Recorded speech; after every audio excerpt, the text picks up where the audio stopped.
Jacob entendit les propos des fils de Laban qui disaient « Jacob a pris tout ce qui était à notre père, et c'est avec le bien de notre père qu'il s'est acquis toute cette richesse. » Jacob remarqua aussi le visage de Laban, et voici, il n'était plus envers lui comme auparavant.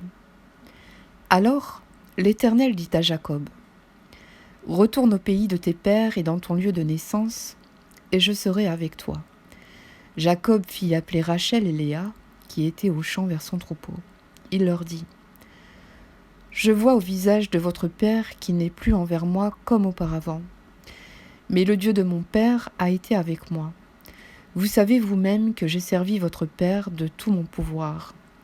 Et votre père s'est joué de moi et a changé 10 fois mon salaire. Mais Dieu ne lui a pas permis de me faire du mal.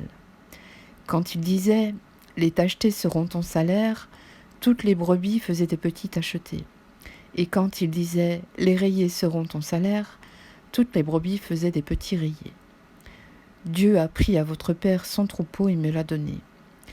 Au temps où les brebis entraient en chaleur, je levai les yeux, et je vis en songe que les boucs qui couvraient les brebis étaient rayés, tachetés et marquetés.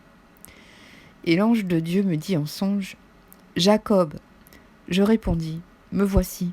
Il dit « Lève les yeux et regarde, tous les boucs qui couvrent les brebis sont rayés, tachetés et marquetés. Car j'ai vu tout ce que te fait Laban. Je suis le Dieu de Béthel, où tu as oint un monument, où tu m'as fait un vœu. Maintenant, lève-toi, sors de ce pays et retourne au pays de ta naissance. » Rachel et Léa répondirent et lui dirent « Avons-nous encore une part et un héritage dans la maison de notre père ? Ne sommes-nous pas regardés par lui comme des étrangères, puisqu'il nous a vendus et qu'il a mangé notre argent ? Toute la richesse que Dieu a ôtée à notre père appartient à nous et à nos enfants.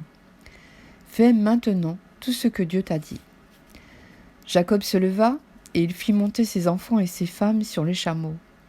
Il emmena tout son troupeau et tous les biens qu'il possédait, le troupeau qui lui appartenait, qu'il avait acquis à Padan-Aram, et il s'en alla vers Isaac son père au pays de Canaan.